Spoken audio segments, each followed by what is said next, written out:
Bienvenue à notre discussion. Aujourd'hui, on s'attaque à une question pas mal importante dans le manufacturier. Est-ce qu'on devrait développer nous-mêmes nos logiciels pour connecter les machines, l'IoT, là, ou bien acheter des solutions toutes faites? Mhm. Les documents qu'on a regardés, ça explore pas mal ça. Ça peut avoir l'air simple au début, mais on va voir que c'est plus complexe qu'on pense. Prêt à décortiquer ça? Ah oui, tout à fait. L'idée de base, c'est brancher une machine, sortir des données, ça paraît direct. Mais ce qui ressort fort des textes, c'est que les besoins réels sur le plancher, ça dépasse vite le simple suivi de est-ce que ça roule ou pas. Ouais, L'important, c'est d'avoir de l'info pour pouvoir faire de quoi avec. Puis c'est là que souvent on sous-estime un peu la profondeur de la chose. c'est vrai. Ramasser le temps de marche, l'uptime downtime, la vitesse, les rejets, on se dit ça se fait. Mais les sources le montrent bien. Dès que tu veux savoir pourquoi la machine est arrêtée, Exactement. classifier ces arrêts-là, planifier, non planifier, puis pouvoir ajouter une nouvelle raison d'arrêt facilement, sans appeler les TI à chaque fois. Ouf! Ben oui, là, c'est une autre paire de manches. Puis pour la performance, c'est pas juste la vitesse que tu vois là, live. Faut comparer ça au standard. Le temps théorique pour la pièce qui est en train de rouler. Mhm. Puis cette info-là, des fois, elle est dans un vieux fichier Excel, des fois dans l'ERP, le gros système de gestion. Ouais, c'est ça. Faut que ça communique, puis que ça soit dynamique, que ça puisse être mis à jour. Juste ça, l'intégration puis la flexibilité, c'est un défi technique majeur. Souvent minimisé quand on pense on va le faire nous-mêmes. Puis au-delà de ces chiffres de base, là, les vrais besoins qui ressortent, c'est pas mal plus large, hein? Les documents parlent d'alertes poussées par texto, dans Teams, par courriel, Oui? des tableaux de bord adaptés pour l'opérateur, le superviseur, la direction. Chacun voit pas la même chose. Puis surtout, connecter toutes les machines, pas juste les plus neuves ou les plus faciles. Ah, ça c'est un bon point. Les vieilles machines, les plus tannantes. C'est là que ça devient vraiment intéressant. Puis complexe en titi. Exactement. Puis il faut pas oublier l'adoption par le monde. Il faut que les opérateurs, les superviseurs, ils s'en servent. Ça prend des interfaces conviviales, accessibles, directes sur le plancher, des kiosques, des tablettes. Mhm. Une conception qui pense à l'utilisateur avant tout. Ça s'improvise pas, tu sais.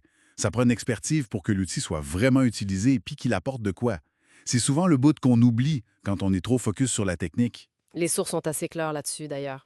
Bâtir un système maison qui est robuste, qui peut évoluer puis qui est fiable, c'est un projet d'envergure. Ah oui, On parle pas juste d'un petit prototype, là. Potentiellement, ça peut monter à des centaines de milliers, voire des millions pour un produit fini, maintenable à long terme. c'est ça. Puis on n'a même pas parlé de Hey, qu'est-ce qui arrive si la personne clé qui a codé ça quitte? Ou quand une nouvelle techno comme l'IA débarque, comment on s'ajuste? Tout à fait. Le risque du feature creep, on ajoute toujours une petite affaire, puis le projet s'étire, le fardeau de la maintenance après, le manque de flexibilité, la difficulté de suivre la parade technologique, c'est très réel. Ça détourne l'énergie de l'entreprise. Exactement. Ça te détourne de ta job principale, fabriquer des produits. Une des sources chiffre l'investissement initial, juste pour commencer, entre 100 000 et 500 000 Puis ça peut mener à des millions pour avoir une solution complète, puis qui va durer dans le temps. Ça pose une maudite bonne question sur le vrai coût total de possession. Donc l'alternative, c'est de regarder du côté des entreprises spécialisées. Les arguments qu'on a lus sont forts. Elles amènent des années de R&D. Mhm. Des centaines d'implantations. Mhm. L'expérience de plein de cas différents, des mises à jour continues, des fonctions solides pour la sécurité, les backups, puis l'interopérabilité, la capacité de parler avec les autres systèmes comme le ERP ou l'IA. C'est ça. Ces fournisseurs-là, ils gèrent la complexité technique pour toi. Ça permet au manufacturier de mettre son énergie où ça compte vraiment, utiliser les données pour prendre de meilleures décisions. Oui. Gérer le changement culturel que ça implique dans l'usine, puis au final améliorer ses opérations. C'est un peu comme miser sur l'expertise collective du marché au lieu d'essayer de réinventer la roue, souvent à gros frais, puis avec pas mal d'incertitudes. Fait que si on essaie de synthétiser tout ça, le message principal qui semble ressortir, c'est que même si l'idée de développer ses propres outils est séduisante, Ouais, c'est tentant. Créer une solution IoT complexe à l'interne, ça vient avec beaucoup de coûts cachés, de défis techniques puis de risques. Pour les manufacturiers qui visent une transformation numérique sérieuse, efficace, bien, s'appuyer sur des solutions spécialisées, éprouvées, ça semble être la voie stratégiquement plus sûre. Puis peut-être une piste de réflexion pour la suite.